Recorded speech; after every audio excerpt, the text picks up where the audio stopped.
Hi Best Buds, it's Cathy with Cathy's Garden, and I'm so happy that you've joined me today. Do you have napkins? I have so many napkins. I love putting napkins and marrying them with book pages. I absolutely love doing this. And then I love using these pieces that you have made for journal pages, for paper, for ephemera, to make envelopes out of. This is so much fun. Let's make some together. Won't you join me? I have some small napkins here. I think they're called beverage size, and you can find them different locations. You can get large napkins, you can get tall, slender napkins. Whatever size napkins that you have will work. So let's do, actually, I've got this one on a page. This one, when you marry this napkin on a book page, it looks like this. I absolutely love this protea with the butterflies and the dragonflies. Oh my goodness, I think that's gorgeous. So this one looks like that. This one with the fall leaves, this is how it looks when you marry it with a book page. Absolutely gorgeous. Any book page will work. Any napkin will work.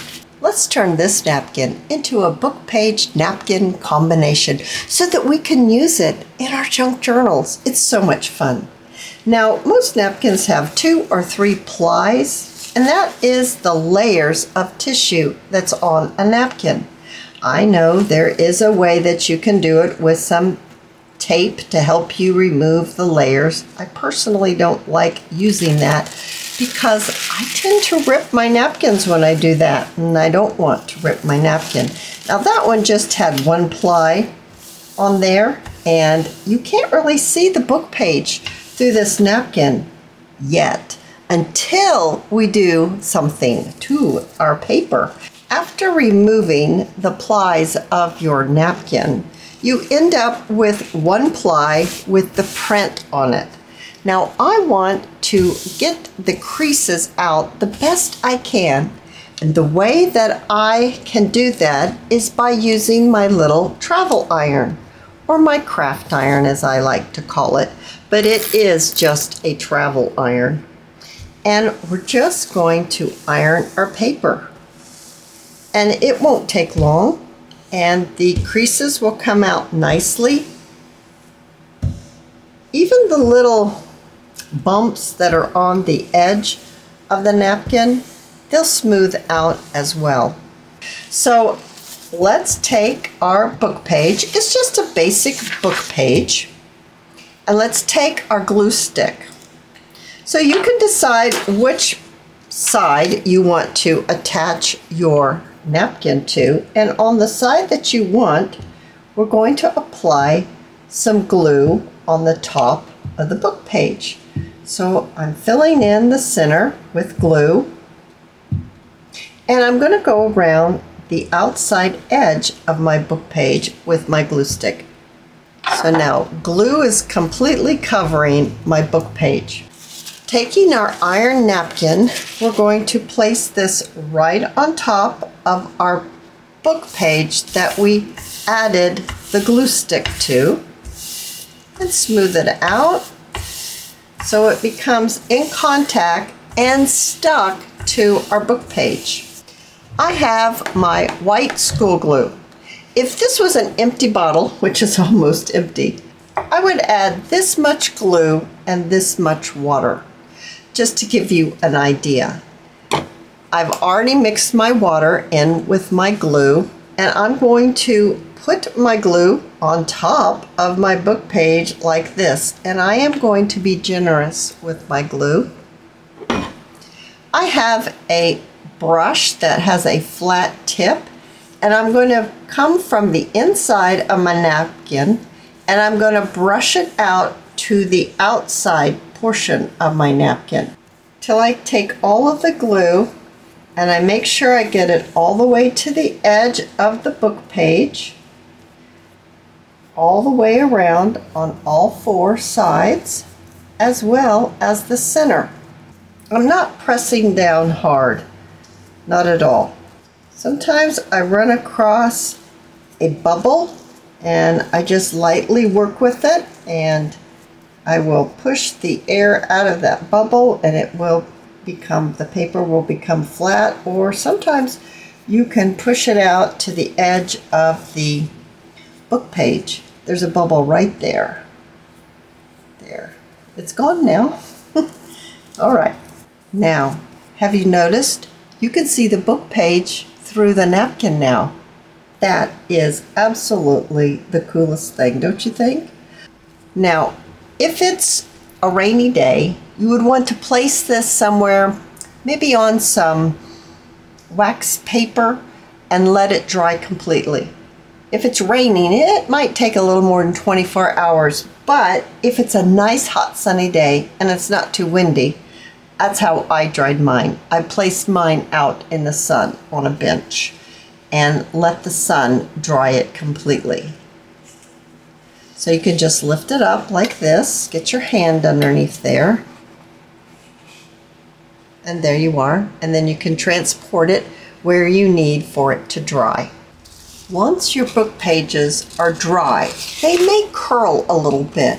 I just took my dried pages, I set them underneath a heavy book for a little while, and then they came out nice and flat. I absolutely love how gluing a napkin on a book page, how it turns out. I think they're so pretty. And as I said before, you can fold these and you can make them into beautiful pages for your journal. You could even make different pieces of ephemera with them. For instance, you can make a double tuck piece of ephemera. You can have a pocket here, and you could have a pocket here. You could even fold this up and have another pocket on the top. So it makes lovely pieces of ephemera. You could make tags out of them. If you want it to be heavier, you could glue a piece of coffee dyed cardstock to the back, and then you could cut it into tag shapes. You can make easy envelope type of pockets, like I did this one. They're nice and roomy. I folded the top over, I folded this portion over, and I even took it to my machine and sewed around the edge. How much fun are these? I have this one with the fall leaves, and then I have this one with the pumpkin and the flowers. And it's funny how this kind of almost came together when I folded it. I love these little envelopes. They're really easy to make. Let's make one of these together and let's decorate it up. Let's take this one right here. So my book page happens to be 7 inches by 9.5 is what mine is. And I want both of my top and my bottom portion to be a little sturdier and just a little more finished off. So I'm going to take my page and I'm going to fold it over, and I'm just going to fold it over, about 1/4 of an inch, something like that. And there we go. Okay, and then let's do the same thing to this side. All right. I have my art glitter glue, and I'm going to glue this little piece that we folded over. I'm going to glue it down. And I'm going to glue it down on this side also. All right, so now the top and bottom is finished off.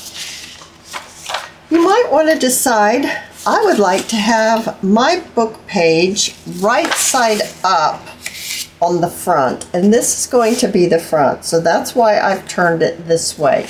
Let me look at these others here. I turned them up approximately 3 inches. So let's do that. Let's turn this up about 3 inches. All right, now let's turn the top up approximately 2 inches or 1 3/4 inches, something like that. And there we have our little folds that we need to make our envelope. I like to use the distressed ink, and this one is Vintage Photo. I'm going to take my sponge and I'm going to ink up all the creases and the edges of my little envelope here. Now is the time, if you have a sewing machine and you like to use it, then this is where you open this back up and you sew all the way around, once or twice, depending on how you like it to look. And then you can sew this portion closed. So the one that is the 3-inch fold, that's the one that you're going to be folding closed right here. So I have these that I have sewn around the edge, and I'm going to go ahead and I'm going to sew this one around the edges too. When I had the iron out, I ironed some of the Sari silk, and once it was ironed, I took it to the machine and I pleated some ruffles. I did the pink one for this little envelope, and I did a limey green one for the one with the pumpkins and the orange flowers. So let's decorate just a little bit and put a closure on these envelopes so they stay closed a little bit better. I'm going to place the ruffle right there on the edge of the flap of the envelope. Using my hot glue gun, it's a Surebonder high temp with that specialty tip. I'm going to just place the ruffle right into the glue and press down. I'm going to go all the way across to the other side. I really like how the green looks with that orange. Let's put a closure on. I have 2 little rectangles here. They're approximately the same size. Let's use those. Placing my little rectangle right here in the middle. Taking some baker's twine, and I'm going to leave myself enough to go around and tie. So we better have it about this long, I'm thinking. And what I would like to do is I'm going to leave enough on this end to tie a bow, and I'm going to glue this right down onto my little what I'm going to use as a closure, which is a Chapter 1 Papers label. So just a little bit of glue, and then place my baker's twine in that glue. So I've glued it onto my card. Now let's glue the card, but before I glue it onto my envelope, I want to make sure I've left myself enough of this baker's twine to tie a bow, and I do believe I have. Glue this here in the middle of our envelope. I'm going to use my hot glue, and I'm going to glue it right here, right on top of the Sari silk. So now it looks just like this. I was thinking I wanted to cover this up and secure that baker's twine a little bit more by adding this on the inside. So I'm going to do that. Lime green butterfly. Ooh, that's really pretty. There's so many things that you can do. Ooh, I kind of like it down there. Let's go ahead and glue the butterfly on, and then taking the longer end of my baker's twine, I'm going to wrap it around and bringing this one up, and then I can tie a bow right at the bottom of my label, which is my closure. Oh, that's super cute. And of course, I need to tie a knot at the end of my baker's twine. They're just pieces of cording wrapped around each other, and they will work their way loose and they will fray. So I think I'm going to place it right down here at the bottom, and I actually think I'm going to go up and down like this. I think that one's really pretty. Let's go ahead and let's decorate the pink one.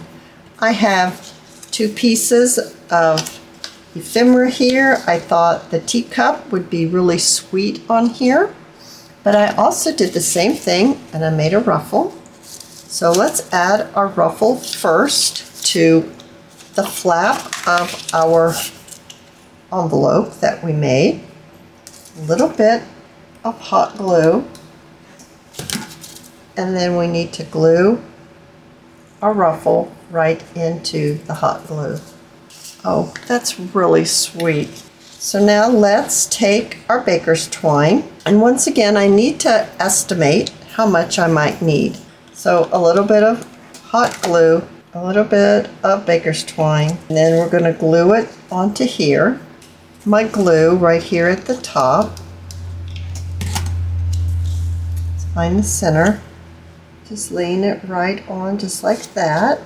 I'm going to place the second piece right here like this. You could always put a label, maybe a nice label inside. Even right here would be cute. Oh, I kind of like it right there. Let's see, how does it look on the outside? Oh, I like it here too. I like it here and there. I like it there a lot. All right, so we've got this secure. Our baker's twine is in between our two pieces. Taking the piece that I've already cut, that's going to be the shorter piece. That's this one right here. And then taking the longer one, I haven't even cut it yet. I'm going to go around once. I'm just going around once. And then down to this one and trim it. Now let's give it a tie. I'm tying it right down below the label, or not the label. I'm tying it right down below the piece that we added to hold our baker's twine. And I'll need to tie a knot at the end of the baker's twine. Now let's look at how we might want to decorate this. Maybe something like that. I added the little flowers across the Sari silk. I think these are so sweet.